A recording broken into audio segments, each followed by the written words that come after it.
All right, we get started. We get started. Yours truly, Diamond K, in here, and we was having a crazy conversation behind the scenes, and I want us to bring some of that to the show. DJ Patrick, Shon Ski in the building. What's going on, y'all? Peace. What's up? going on? Oh, sorry, you told me to call you Ski. Okay, you told me to call you Ski. You can call me Ski. Call you Ski.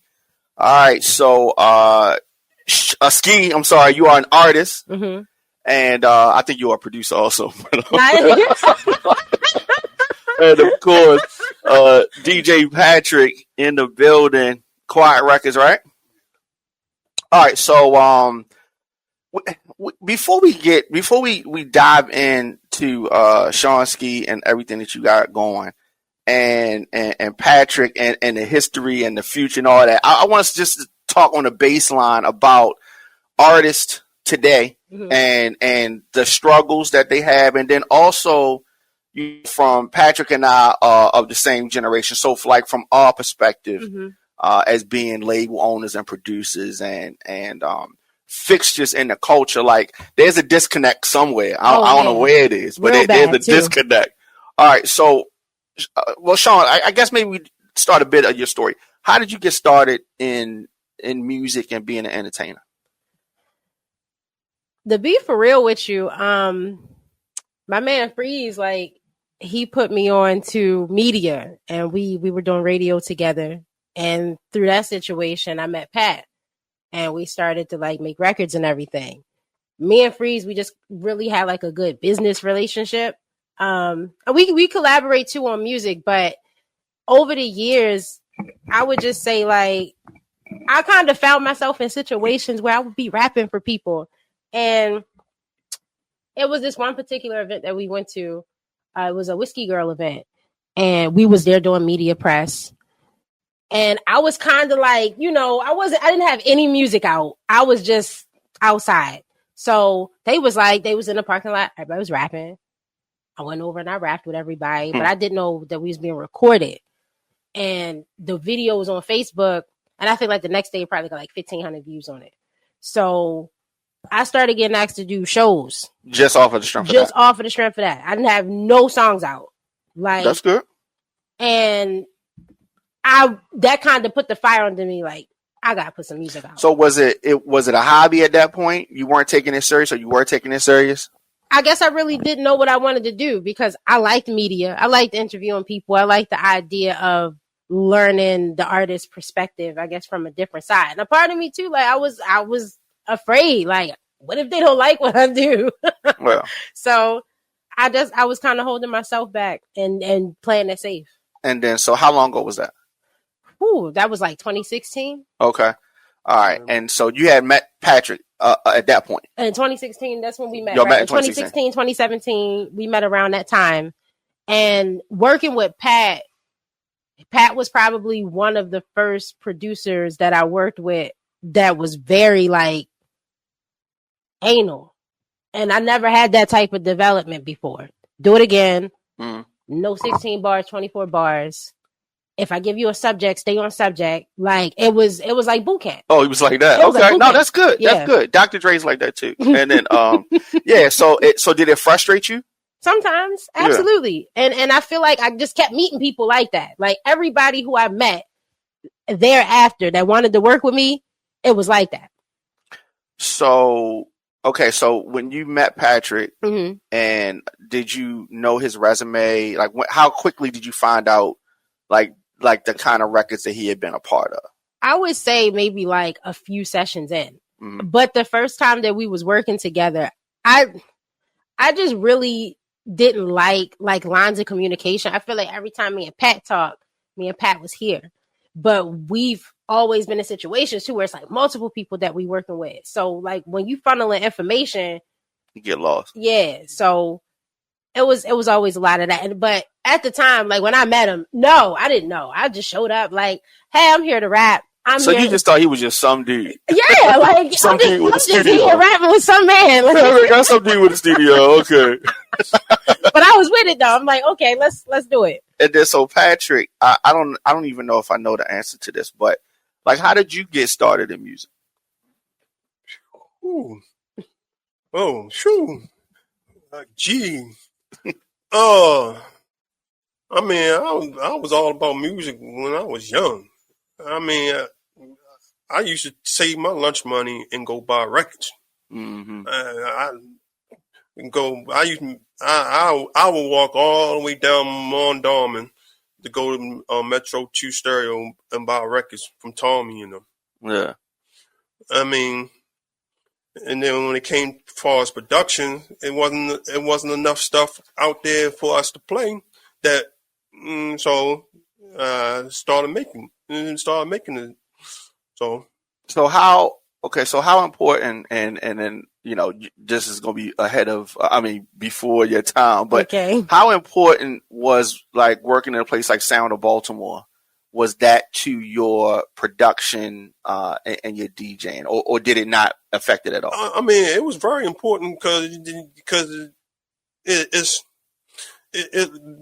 my production. I see what's coming out. I see what's coming out, and at a point in time, wasn't really nothing coming out. Yeah.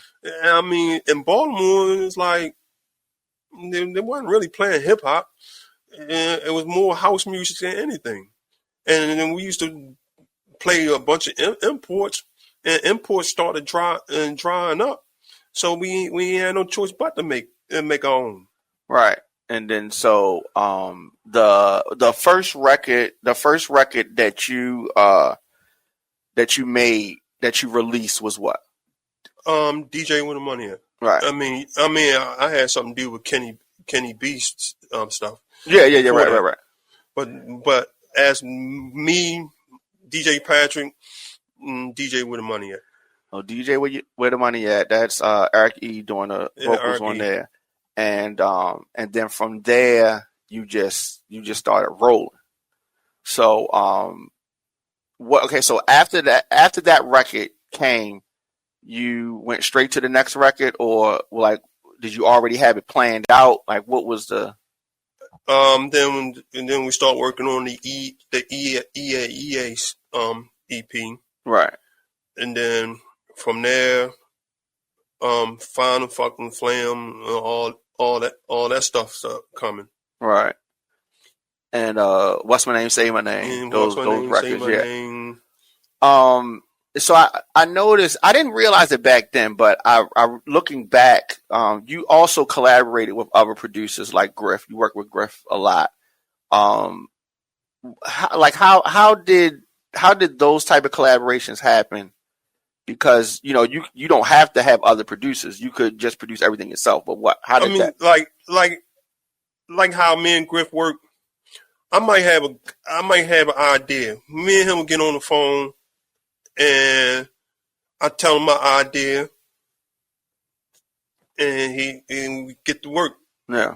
And so it was easy. And the egos to the side, and we do it for the culture. Yeah. It's for the culture. Yeah. And if I got an idea, if I got an idea, and I pitch it to him, and if I ain't really got the time to do it, he'll do it. There's a lot of songs I had ideas for. I didn't do it, but the idea came from me. Mm-hmm. That's dope. I didn't realize that. It's not even about an ego. It's just get it done. Let's get it. It don't matter if I did it or you did it. Let's get that idea done. Get it out. So coming from, and of course, people that don't know, Sound of Baltimore is a record store. So coming from the record store era to where we are now, where it's a digital era, where as though we got iTunes or Apple Music, Spotify, whatever. So that's taking the place of the record store, right? Do you think it's easier or better now, or was it easier or better then with the record stores? I mean, now make it easier for music to come out. And because back then it had a cost. Yeah, a big cost. A big time cost. And putting out a record back then, 500 record might cost you $1,500.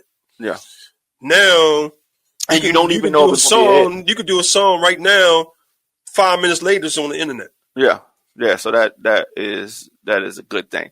So you know, Ski, you know a little bit about that era. A little bit. Do you think that you would have liked that to be an artist at that time? I feel like the type of artist that I am and the type of artist I'm becoming, I would have liked it because you get to really touch people. Yeah, like you have to. Yeah, like, and that's important because when you realize that it's deeper than the music. Like, all right, people gravitate towards you because of your music, but like sometimes people just like your vibe or your aura. You know what I'm saying? They like your conversation.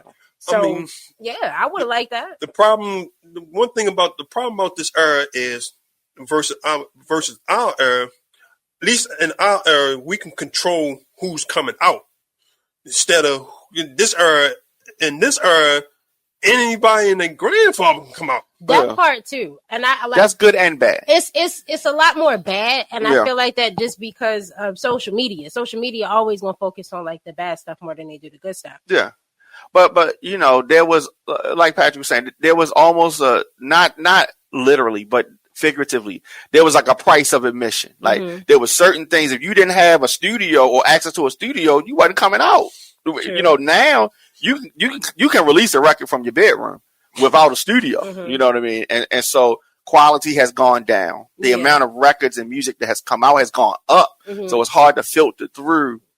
And it was BS coming out from studios but back in the day, but it was just, I believe you, but it's oversaturated now. Definitely. And I thought it was oversaturated then, but it's really because it's like some really, really great artists out here. Like locally, even just on the underground level. Like it's some great talent. Hip hop, R&B, jazz, all that.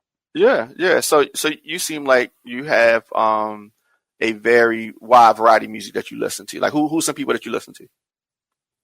I'll tell you who I was listening to on my way here. Okay. My playlist. I listen to John Coltrane. What? I listen to Mobb Deep. Okay. I listen to Nas. That's our generation. I listen to I don't know, Jeffrey. That's my generation. Okay. Okay. What else did I listen to? So you listen to a lot of different. Oh, and I was listening to Tribe. Called Quest? Yeah. Okay. I'm just making sure. All right, so that's what's up. I'm very surprised to hear, but pleasantly surprised because a lot of artists think that everything starts, in 2019. Like they just they don't understand that it was something for them. And so when you were trying to get your records out there, get your name out there before you met Patrick, like what was the experience like? Like what were your strategies for trying to be known? Anytime that I got an opportunity to perform, I took the opportunity, and it was never about how much was they paying me. But a lot of my performance opportunities started in DC. And I feel like then when I was going outside, it was just like I was automatically received. And in a positive way. Yeah. And it was, I'm not going to say like, it was just like, cause now like I do a lot of shows, but like back then it might be like, okay, I get 2 shows in January and then I might not get another show until like May or something like that. But I'm like, okay, it's progress. I wrote down a list of like stuff that I wanted to accomplish. And one of my accomplishments was like get myself booked. So that was important for me. Get myself booked, record a song, you know what I'm saying? Put the song out. I had to write everything down that I wanted to do so that I could actualize it. See, you have good energy because I over the years I've interviewed a lot of artists. So I've been doing my show since 2007. Wow, right? I was a kid. Yeah, 2007. So I can't tell you how many people I've interviewed, but I haven't talked to a lot of people that have the way that you're describing it. Like it's just different. It's some artists have this sense of entitlement.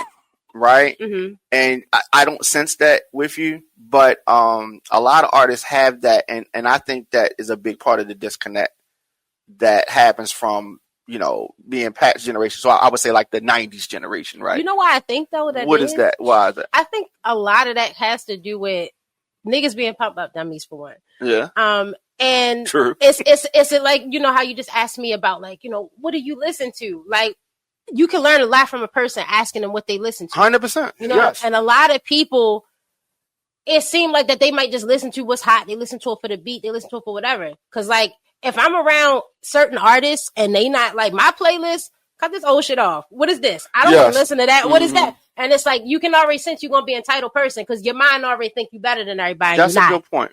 That's a good point. Like, we listen to these people because we obviously resonate with the music. And then on top of that, it could be just like, yo, it's hard. Like, when I was young, I would listen to Bone Thugs and like write the lyrics down because I wanted to rap fast like crazy. You know, I wanted to do it. So I was like, I'm gonna just keep listening to it until I learn it. Yeah, I can.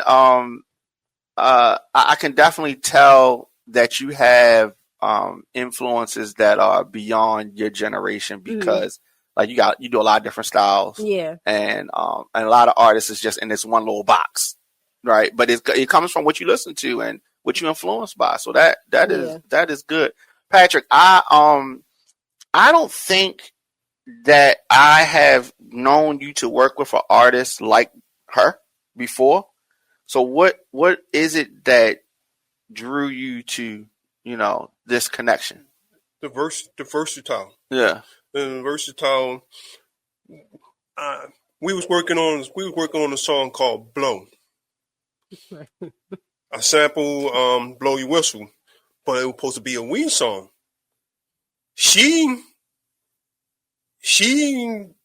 when on past recording sessions, she was just spitting verses, but she decides to sing her verse. I'm like, so I'm sitting in the chair. I'm like, oh, she different. Yeah, she different. But the problem was the guy that brought it to me got the negative attitude. Like no, that's not it. Not it. It's different. And so I'm like, I can't. I want to work with her, but I'm not going to do that. Cut. It caused a lot of problems. And so I just let it marinate. And when I seen that them two not hanging around each other, and I said, every time I say I'm going to reach out to her, I end up doing something else. Then, don't mean to.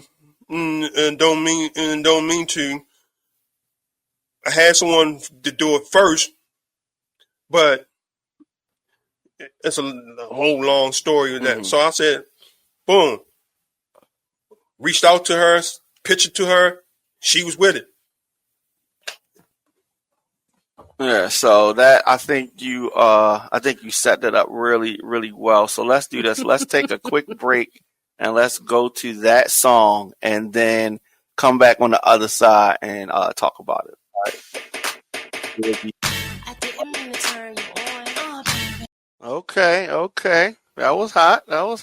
Thank you. So you said it's a whole story behind that. That record right there. The reunification was great, Thank you. But it's a whole I remember when he called me to like do the record and I was like, I was just kind of coming off of a high because I had just put out a 3-song EP at that time. And I ain't gonna lie, I was going through like burnout. So when I was going through burnout, I was like, I don't know. But when he pitched it to me, I was like, all right, I do it. I sat with it. And when the session come up, and I don't even know if Pat know this, but I had strep throat when I recorded that song. I'm talking my throat was banging. And they was like, wow, you gotta do it again. So it really hurt the push through to get that record. But that's part of being an artist. It's part of it. And the video, we just was just so many different dynamics. We're putting it together. It was supposed to be like a whole other thing, like 2 times before it got to this version of the video. Yeah, that happened. That definitely happened. And we sat on the record for like a year. And why go do that?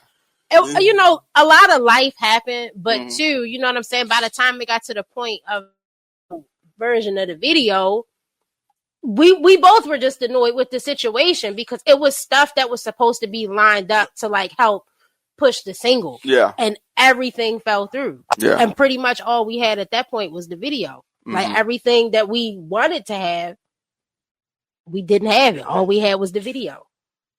Yeah, but that is a good problem to have though, because it's a visual thing, and that's one thing about today that is really different from, you know, say the 90s or the early 2000s.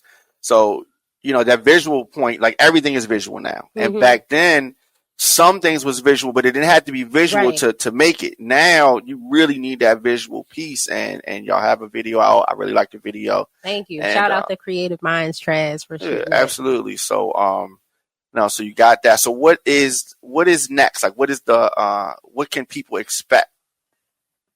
So me, just because I like to have a lot of music, me and Pat at the time, we were working on an EP.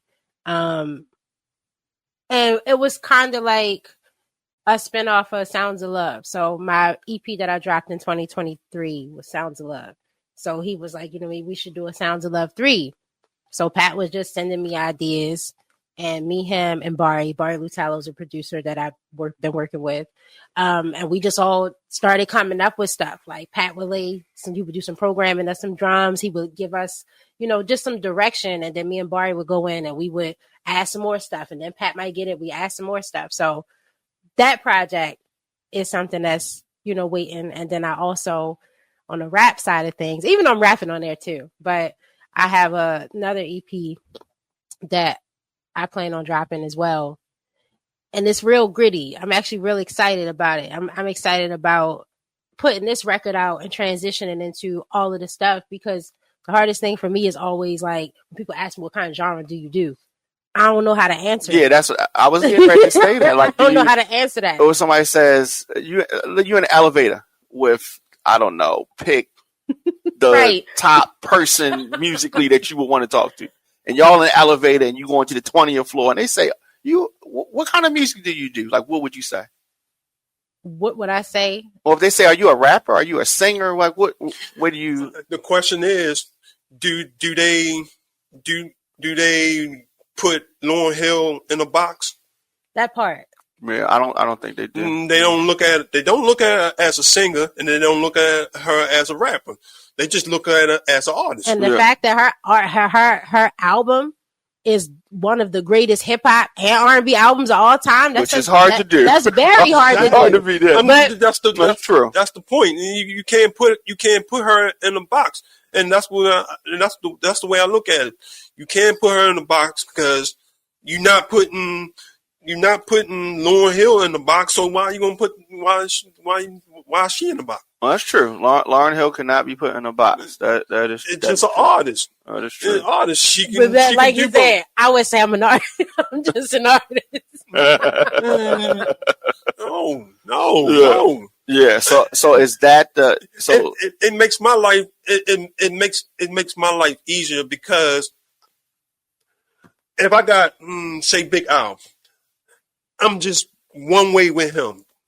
With her, I can go all over the spectrum. Yeah.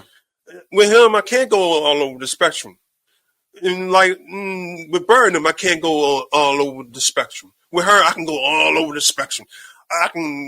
My production style can go. If I feel like making a club song, I can make a club. If I feel like making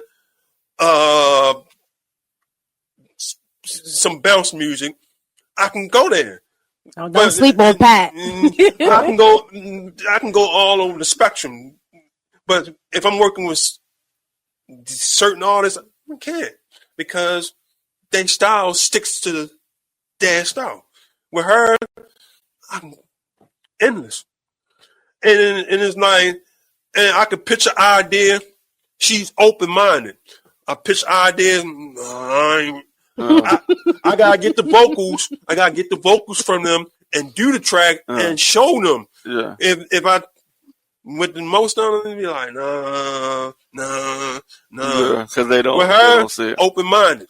But that's because she has so many different musical influences, so she can so she can tap into the different styles of music. And that's good, and that's really rare. You know what I mean? That's really rare. So like, do you prefer to write to the song, to the track rather, or do you sometimes write to other things and try to match your music with something? Your lyrics. I feel like now I don't have a preference anymore because I've been preparing to be able to adapt. And meeting people like Pat, everybody that I met in my journey, they contributed something to like my work ethic. And a friend of mine, his name is Shantae. I remember when we had a conversation years ago. This was even before I met Pat. He was like, everything that you do is going to mean something one day. He was like, one day you could be in the studio with some of your favorite artists. One of my favorite singers is Wanye. I love you, Wanye. But he was like, if you was in the studio right now with Wanye and you had to give them something because that's the time, are you going to choke or are you going to give them something? You probably got like 30 minutes. Can you come up with something in 30 minutes?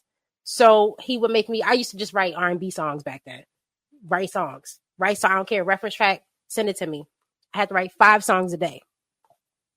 So by the time I met Pat, when Pat was working on whatever, it was easy to just come up with something, and write to it because I'm already in that flow of just writing.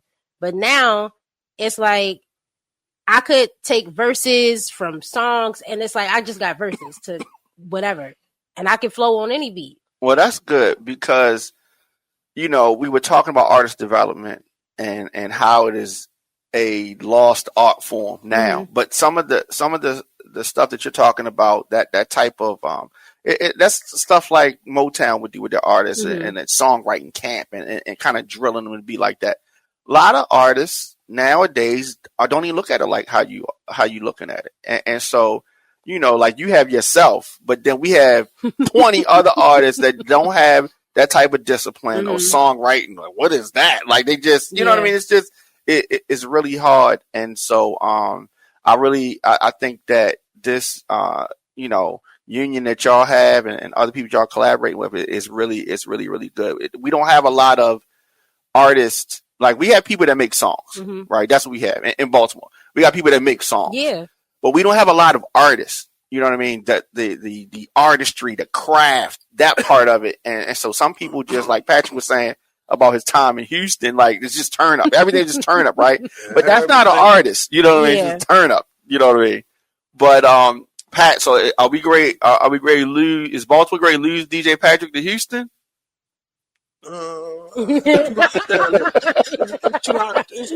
It's too hot down there for me.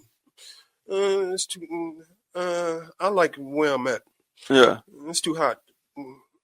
Yeah, it's definitely hot. We're from Baltimore. We gonna complain about some shit. I mean, think about it. I could have left Baltimore. And I didn't leave. Did you think about going to Atlanta when? No. When that wasn't even an option. I mean, I could have left Baltimore and went to Chicago, but I didn't. I stayed here because if they want me, they gotta come. If they want to work with me, they gotta come here to work with me. Yeah. Not me going there to work with them. No, you want to work with me, you come here. Well, I keep it like that. Yeah, there's nothing wrong with that. Baltimore is my hometown. What I look like leaving to go somewhere else, and I'm not doing that. All right. No. Inquiring minds wanted to know that. So that is good though. As far as our sound, the Baltimore sound. So you grew up obviously knowing what club music is. Do you have an appreciation for it, or does it not seem like something that you could really rock with? Because Patrick, I'm sure he's told you, but we could tell you about a time when mainstream hip hop, big labels, played second to Baltimore club music in this town. They were second fiddle to us. Yeah, they couldn't. Like in the Jacks days, they only got half an hour. Yeah, so I want to make sure people understand. So the crowd, like y'all gotta give me that. The club is open. So maybe we opening the doors at 8. You know what I mean? When it's going till they say 2, but we're gonna call it 1:45, right? And so the way it would be is they would open up with club music. And we said at 8, right? So maybe they playing some house early. Right. And then it would go from club music all the way till midnight.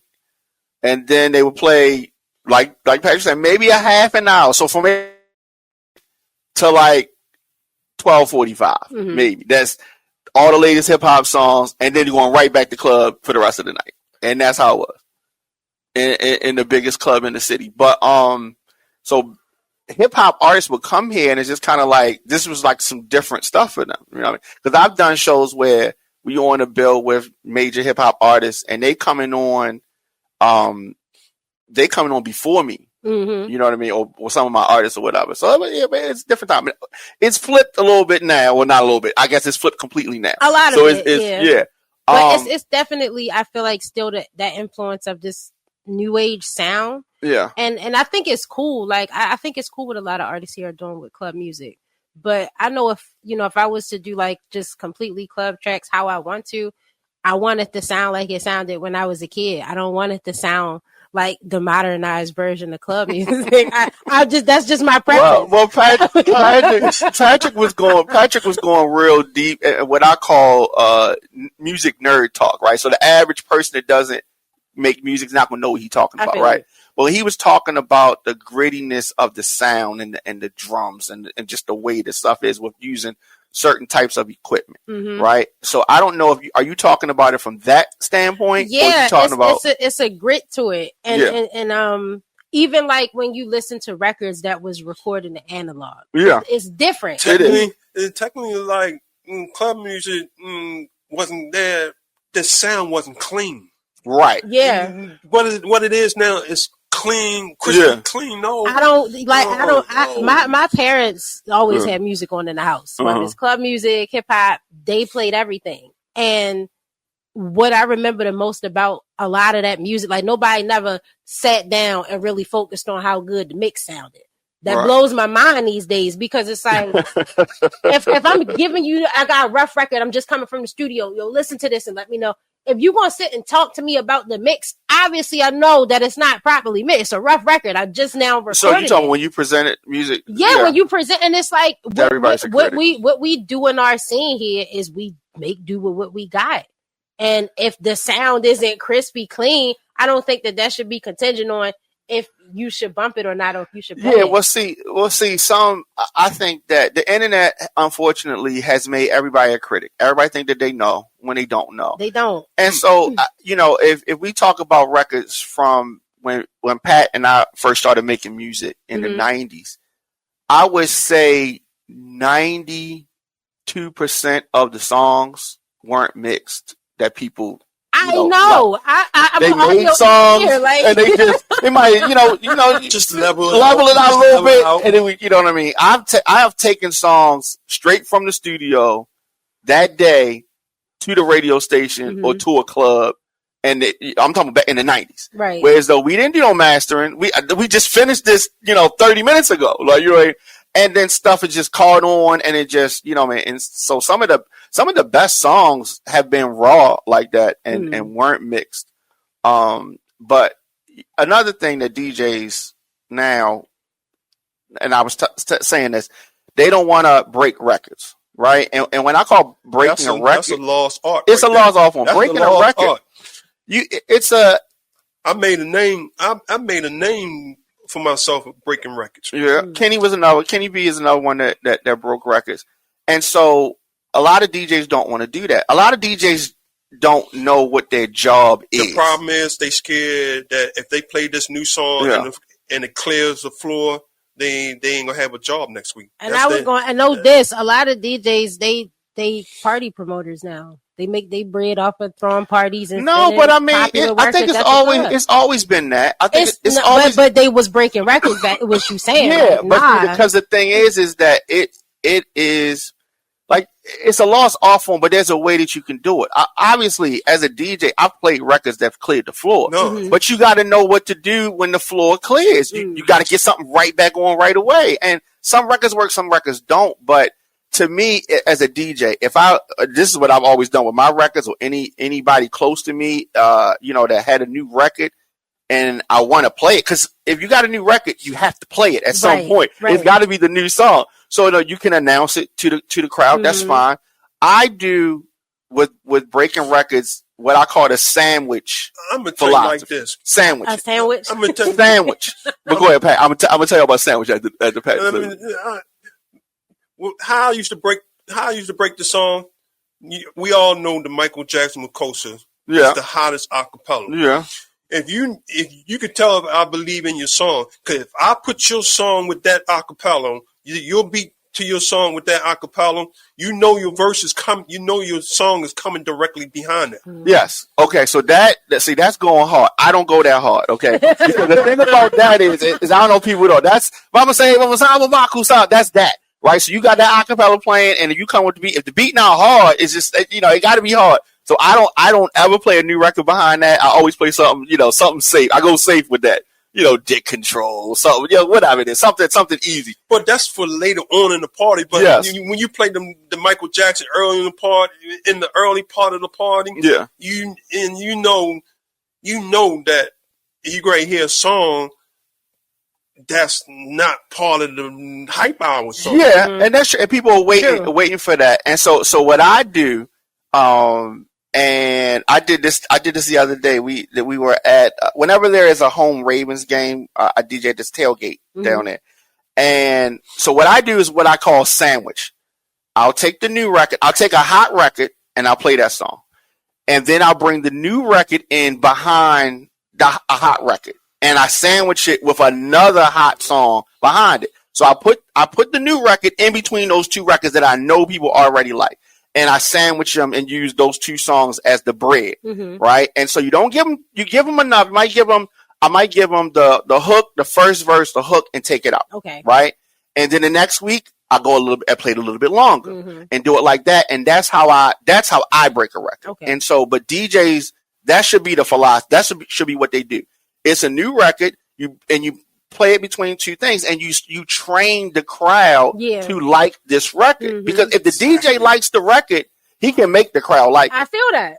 The radio does it. How many times do they have a song on the radio that you don't like? You hear it first time, I hate this record, and then you come on again. You get out the car, you get back in the car, this record song on again, and then you see some younger people in your family, y'all like this song, and the next thing you know, after a month, you like the song, you tapping your feet to it. They forced you to like that record. And a DJ can do that with any record if he or she is invested to like it. It's always been a 3-week window. Yes. You could tell that if your song, after 3 weeks, your song don't blow up, then your song is not hot. It was always 3 weeks. Give your song 3 weeks of club play, from club to club. Boom. Yeah. 3 weeks. No, I agree with that. It takes 3 weeks. I agree. It took 3 weeks. All songs had 3 weeks. You had that one song that might take that when you hear it because it jumps off, but most songs 3 weeks. They don't believe in that. Yeah, but that is true. And so, but a lot of times, we are playing in some place where we got a residency where we had this spot every week, right? And we know exactly, the crowd knows exactly where we're going to go, knows the type of songs, and they're going to trust the DJ. Like the DJ plays something, they you know what I mean? And so you can 3 weeks, absolutely. Down to Jack's, DJs used to come in my room in the early part because now they know in that early part, Pat is going to be playing all the new shit, right, from everybody, because everybody used to come down the store like, here's my new shit. So now I got everybody new shit on tape. So so now they know in that early part, all the new shit is going to be played, so they know what to look for. Yeah, and then but also, if we talk about if you're in a nightclub and the system is really on something, then everything's going to sound good. You know what I mean? If it got bass in it, it's going to sound good. You know what I mean? And, but so, some people go to a party or go to a club, a lounge or whatever to hear new songs, like you said. Some people go to get drunk and just, dance to something with the rhythm. Some people are going for all different reasons. And we got to figure out, the DJ is tricky now because you don't have to have a DJ, invested in your record for for a song to jump now Yeah. because it can jump on social media, and then they can force the DJ to, I want to hear whatever it is, you know what I mean? And so you got that way. That's one way in. The DJs is another way in. Obviously, the radio, to a lesser point than it used to be, but it's still relevant. So you got all those different doors, and I think y'all pretty much can cover whatever way y'all need to go. Yeah.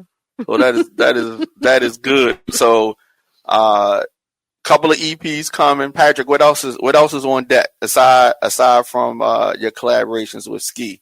And I'm working with her. I got the Super EP Volume 2. Volume 2 come.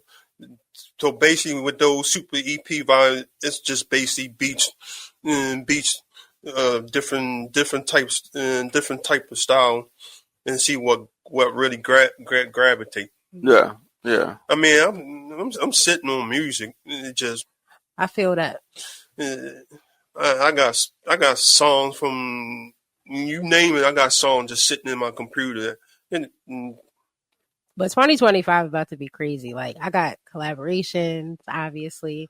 I got this one joint with Mike Thomas. He's a singer from here. Absolutely. No, Mike's been on the show. Yeah. Mike's friend of the show. And I'm really excited about that record. I feel like y'all gonna really love it. So yeah, I ain't gonna spill too much, but yeah, I'm just hyped about one of those. He's one of those type of singers. Yeah. So that's completely different from, like the that kind of wave is completely different from the stuff I've heard from you thus far. I know. That's what I'm saying. Yeah, that's good. That's good. So I'm expecting big things from you, and definitely. So how important on your journey is social media? Right now, to be for real with you, it's not that important. Okay. And I only say that because I really study. Like, I am the type of person, if I really want to learn about something, I am going to study it. Meaning, I attended Spectacular Social Media Academy, and I learned how to make the algorithm work for me. Okay. I spent my money doing this. Okay. But valuable stuff that you learn, you know what I'm saying? And once you get into, I guess, this groove of, like, you post consistently, you start to see engagement, and it's like second nature. Like, you're going to do it anyway. And especially if you have things going on, like I have too many shows, you know what I'm saying, coming up this month. And once you start collaborating with people, now you got people cross collaborating on social media. So sometimes it's just simple as, let me just go and share this in my story because I'm already tagged in it. Oh, this person want me to collaborate on this post for this show that we have coming up. Let me accept the collaboration, and now it's there. Like, I feel like that I've worked hard enough now to where it's, though I don't have to work super hard on social media. Yeah. But I know when it comes time to, like, roll out the records, that's where the work gonna come in. It's like when it's the content creation. Like, I'm smooth sailing right now because I'm just doing shows. And make sure y'all get some tickets to come to my show November 16th. I'm curating a women's show. Where's that going to be? It's going to be at the Harlem Theater. It's going to be featuring myself and Whiskey Girl. We're the curators of the evening. Black Assets, Devon Daniil, and our special guest, Naya. And yeah, that's going to be, like, real dope. Okay. All right. Well, definitely we got to, I will get the info from you and put that in the description, the links in the description. Okay. All right. That's what's up. That's what's up. So it's not scared to hit the stage. Nah, but social media, man, I just feel like that. I'm not a social media fan. Yeah, I feel like that as artists, when we have something to promote, that's really when you got to utilize it. But if you're really, like, making the things work for you and you connecting with people, it's going to work for you. Because my thing about social media, like Facebook, you only can have 5,000 friends, right? Out of 5,000 friends, I say about 100 to 200 people is supporting you. So why are you gonna have 5,000 people and only 100, 200 people? Because that's where the out, like, that's where all of that stuff comes in. That's the free engagement part. And so if you pay for the sponsor side, then they will open up more Mm-hmm. your followers, your visibility. yes, More people start change. to see it. Right. So that's so it's an investment Mm-hmm. to that part. So it depends on what you're doing, right? So for me, I obviously we do the show, and so I post probably 25 times a day. So because I'm doing something different, right? And then so on the music side, I guess one of my music pages is different, but on my page, we're talking about breaking news and whatever's going on. So I'm posting constantly, and that's just 25 is an average. If it's like something going on, is even more than that. Mm-hmm. But I schedule my posts, and that saves a lot. Yeah, so I schedule my posts. So I'll lay out posts for the whole month, and then I will schedule things to go out. Additionally, if something happens, like Quincy Jones passed away, so we talk about that. Obviously, I can't foresee that, so then that's going to be a post that's happening in real time. Mm-hmm. But I have posts that are scheduled that already are scheduled. Additionally, so I mean, it just is how you look at it. It's a tool, you know what I mean? But it's all of that I look at it as a stuff marketing that you tool. said. Yeah. You have to learn how to make it work for you and like understand it is tools on there that you can utilize. It's just annoying when you have to figure out how to like work all of this stuff. But the thing, it's like I was saying with Patrick, and you said that we were talking about unity amongst the labels here, and there's definitely been issues, that we could have done differently, 100%. Yeah. But we still have a chance to take things to the next level, right? Because we got some of us that are good at this. You know what I mean? And some that are better at other things. Like I'm really good with social media. Mm-hmm. But nobody will ask me and say, yo, help me do da-da. But if somebody said that to me, and it was somebody that I mess with, I would absolutely, 100%, no problem. But we don't, I don't know whether, I can't say it, I don't know if it's pride, is it ego? I just really feel like in social media, this is what I'm saying. Like, I don't know why we don't talk to each other. They're so socially awkward. Yeah. Like they feel more comfortable typing what they gotta say to you than coming up to you and saying it. Even if you did that, so it's just like artists don't come up to me. If artists ask me, can you help me do this? I would, easy. But nobody asked me nothing. Maybe they don't know. Maybe too, like some people are only exposed to certain sides of you. Like there's some people that might know me as Ski who like braid people hair. Yeah. And then there's some people who know me as Shon Ski, the artist. So I feel like that. But okay, so that's a good one. So if somebody is like, I wish I could have my hair done right. But they don't ever talk to you, right? And you see him, you be like, dang, I could hook that hair up, but they don't never say nothing to me. It's not like you going to say, here, come here, sit down. I'm going to do your hair right now. Like, you're right. They gotta, you know what I mean? And I see that so much. So I'm saying this, if y'all ever need me to do anything on social media, you just call, you just text, whatever, you know what I mean? And I love your music, and I definitely will help promote anything that y'all got. I mean, like the Griffs and the Boo Man and the Braxtons of the world, I call them and it gets done. And we always, like, I called Boo Man and said, we're going to do a mix package for Don't Mean To. He said, all right, cool. Yeah. Yeah. No question asked, and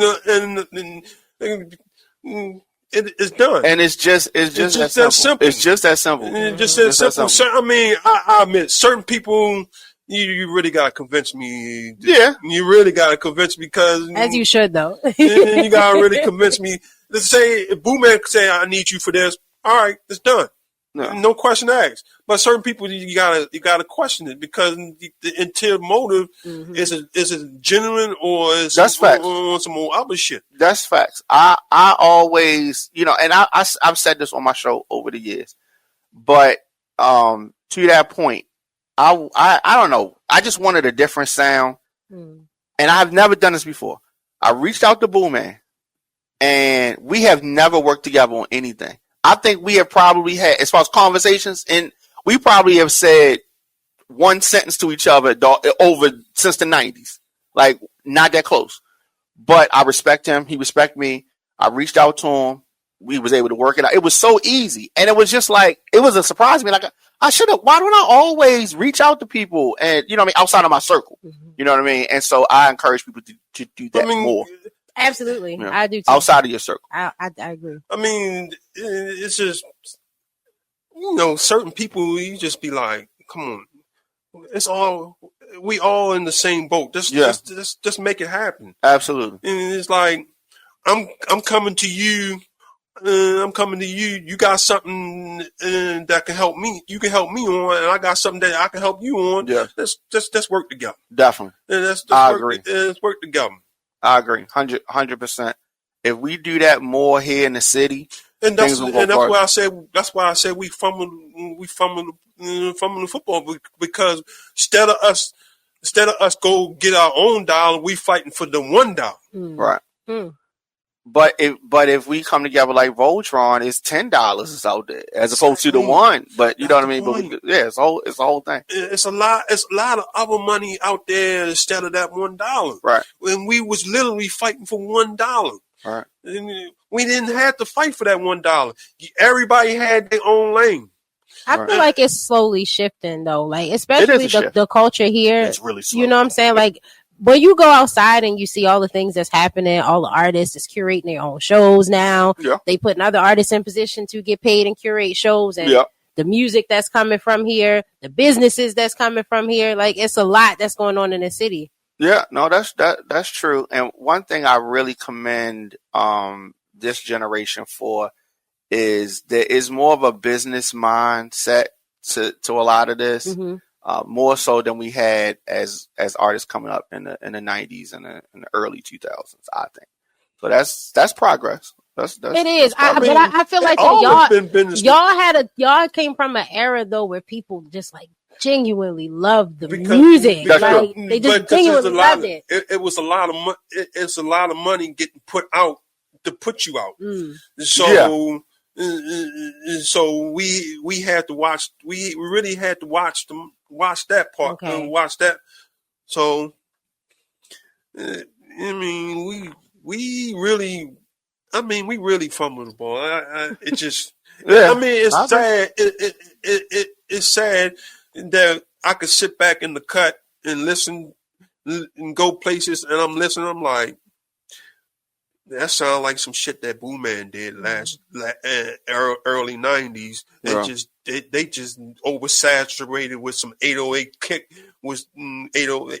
I mean, like no, but that's happened so much. You'll have people travel, artists producers are traveling, right?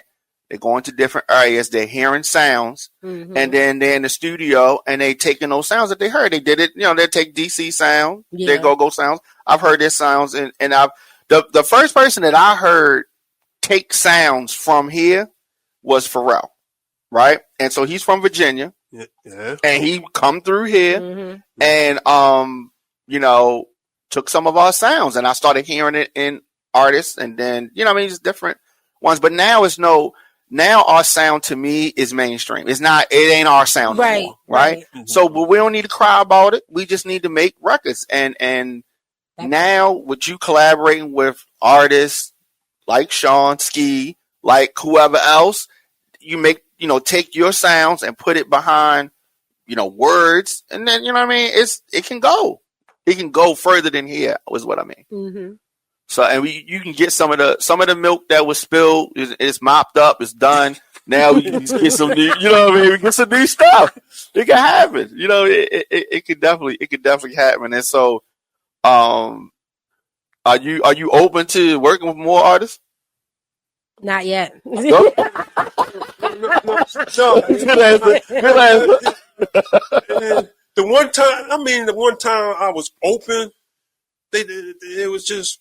They fumbled. Yeah. They really. I feel where he's coming from though. No, like when really you open yourself up, I be feeling like sometimes people just be like, "Play what you was written on your forehead," and they try to play. And it's like, all right, I got two in my camp, and it just seemed like they not being upfront with me. And I'm like, in the other camp, with Alvin, I'm like, come on now. I'm giving you some new stuff, but you want to sound like bringing the cat. No, we're not going to duplicate that. We're not going to duplicate that at all. That's my man. Why I'm going to duplicate my man? That is crazy though. Why I'm going to duplicate that? I've had people say stuff to me like this. So what if they said this? What if the song that the sound they wanted you to give them was a sound that you've given another artist in the past? No, Not somebody else can't can. do that. I can't do that. Like I've had people come to me and say, "I want a song like Hey You Knuckleheads," and I'm like, "No, that was that. That was Big Red. That's not. I'm not going to do that no more. That was then. You know what I mean? You know how many people ask me to redo a program? Say my name. I'm sure. I'm not programming that. Yeah. I like say my name is when I did say my name. That was the future. Yeah. That was the future. It was what I did on that was before its time. Definitely. And then you can ask anybody. They would point to that particular night. That was before the time. Well, it was a hard record. That's why when you play it today, it fits today because I did it way back in the 90s. Yeah. Like you said, some of those they records was not sampling. They was not sampling the way I was. They when you listen to that particular 12-inch, is like the kick alone is 3 different kicks, 3 different snares. The 900 name is not even the 900. We can't even say it's the original sample where Mark 45 King got it from. And so, yeah, but a lot of times people will call it 900 number, but I always said, so I didn't know that I didn't know that original sample. But the thing is that when I heard it, I was like, it doesn't sound like 900 number, but people will call it that. So you said it's from where he got it from, okay. And I flipped it. Oh, wow. I flipped it to what it was, and then I had guys like, yo, I sit there and study that and try and figure out how did you flip that 900 number like that? And I'm like, it's not 900 numbers where he got it from.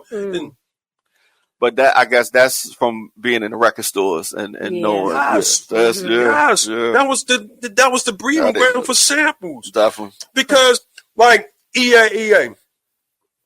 Them drums is from an import that I piece it together.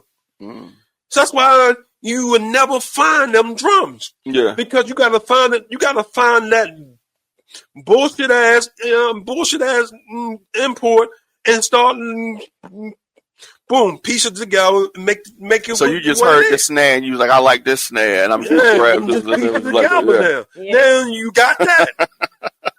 No, that's good. That's good. That's good stuff. I mean, at the end of the day, I was before my time. I mean, and well, like you said, here we are now. And my thing is, if I pitch an idea, it's just an idea. Don't dim the idea. It's an idea for us to start. Right. For us to start to build up on. Everybody artist, though, right? Right. Well, I mean, like I said, when she was there, the guy that she came in the door with, I pitched the idea, and he condemned it. And I'm like, this dude negative. I don't want him around me no more. Like it's an idea. It's an idea, and we can all build up onto this idea. And then when what she gave me, I'm like, oh, she's different. But I'm like, I'm not that type of person like booting somebody out and just take her. So when like I said, when they wasn't hanging around each other, I'm like, all right, I can go work with her now. Yeah, and I seen she's not in the box artist. No, definitely not. Definitely not. Which is a good thing. I've been dealing with in the box artists, in that I gotta be a certain way. I can't have an open mind on the production. I gotta be. That's frustrating as a creative person.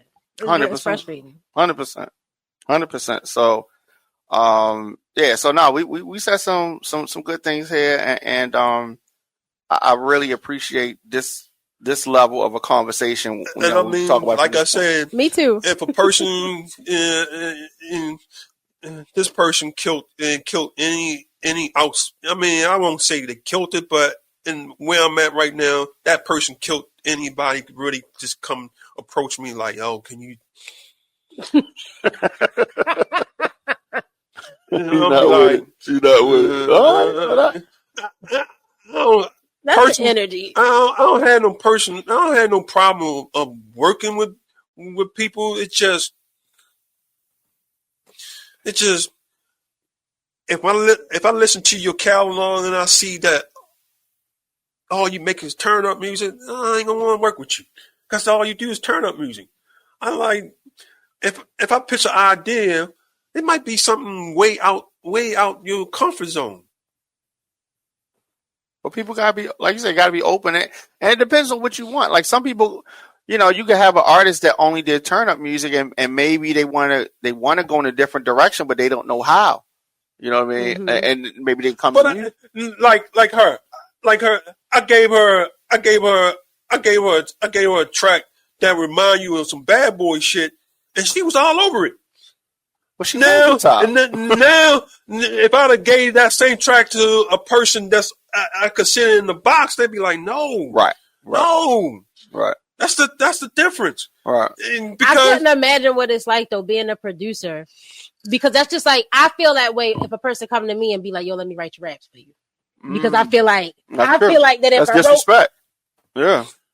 Yeah, I'm gonna take that as much disrespect. I feel like that's where Pat coming from with that, because it's like you not coming to me because you respect the craft that I got. You want me to be another nigga? Like I gave her. He not with us. I gave her just the drums track. I was like, do something with it. They submitted some Mary J. Blige type shit to me. I'm like, I'm fucking with this. Yeah, he literally just drums. Just the drums. just the drum. I just gave them just the drum, and they submitted me some off the wall type Mary J. Blige job. I'm like, oh, we on to something. Now I got open. My mind is all over the spectrum now because I ain't gotta just do club. I ain't gotta just do club, or I ain't gotta just do some club shit. I can go do some bad boy bounce shit. Mm-hmm. I can do some regular bounce shit, or I can do some house shit. I can do this. I can do that. No, that's good. All producers are not, able to step outside of that, what I call the comfort zone. You know what I mean? And so that's good. But those are the producers that last for a long time, ones that can go outside of just the box. I mean, way back in the day, I was more or less trying to move away from what normally is getting done to something else. It's like you get dragged back into that. Yeah, because I definitely experienced that. Definitely. Well, I have enjoyed this conversation. I really have. How can people stay in touch with you and follow your journey, Shon Ski? Well, I'm always on Instagram. Okay. So you can follow me. That's your favorite? It's my favorite. Okay. It's my favorite one. All of my other social medias are linked in my Instagram bio if you want to find me in those places. But Shon Ski Media on Instagram, YouTube, Shon Ski, all DSP, Shon Ski, Eventbrite, Wild Femme Productions. Yeah. That's what's up. Patrick, how can people follow you? Oh, Instagram, DJ Patrick. You know what I mean? Facebook, Patrick McDonald. But that's on Facebook. It's hard to get in. You gotta have we gotta have a lot of mutual friends for me to accept you. I'm keeping 1,000. Because if I show you people who friend request me, you could be like, damn, he got just as many friend requests. And you just keep them sitting there. Yeah, you just look at him. He probably gonna look at him every other day. We ain't got you just keep them on red. Because I'm like, good. I don't want 5,000. You gotta protect your energy. Protect your energy. Well, whatever it takes. Whatever it takes. On Facebook, I just want to see positive energy. Oh wow! Positive energy. Well, I feel you on that because everything on social media is not positive. Up and down my timeline, so much negativity that just don't make you don't want to be on there. Mm-hmm. I don't be posting because That's not my thing. It's sorry. I'm gonna drop some songs and he can repost that. Yeah, absolutely. I love social media. I feel totally different from Patrick. I'm here for all the drama, all the negativity, all of the bathroom pics when they're sitting on the sink. All of those. I want all of that. I want all of it. And the crazy thing about it is, I want people in my friend list that I can learn from. Yeah. I want to learn from you. Yeah. I want to learn from you. But you can train. What. You can train your algorithm. You have to train your algorithm. Yeah. You do. You got to train it. Up and down my timeline, up and down. I see new plugins or this, that. Oh yeah. And that's what I'm looking down at. my timeline, and I'll be like, all right, I'm going to see what this plugin about. Yeah. See, I'm learning stuff. That's good. I use that as a learning tool. Learning tool. But like I said, it's whatever you're looking at. It's supposed to show you. Social media is an echo chamber of showing you what it thinks that you like. Right? Keep showing you the same thing. That's why I don't let my nephews grab my phone no more. So sometimes they would, grab my phone and want to look at my social media, and it's all these big butts and all of this. I'm like, give me my phone. I mean, that's what are you looking at? I mean, that's natural. My algorithm's crazy. But I got you. I just want to learn. I want when I do get on, I want to learn something. Something. And like you said, keeping it positive. And keep it positive, and I want to learn from you. And don't put no whack shit on it. Well, definitely don't do that. Don't do that. Okay. But yes, music submissions, booking, business info. Hit me up, djdiamondk@gmail.com. And of course, Monday through Friday, 6 to 8 p.m. We are right here, and on Saturdays at 3. So again, I appreciate y'all coming through, and I'm looking forward to what y'all got coming out next. As always, y'all need me. I'm just a phone call or text away. Bless. All right. You too. And so this has been a lot of fun. Okay. So of course we'll be back. I'll be back on Monday, actually. All right. Good. See y'all.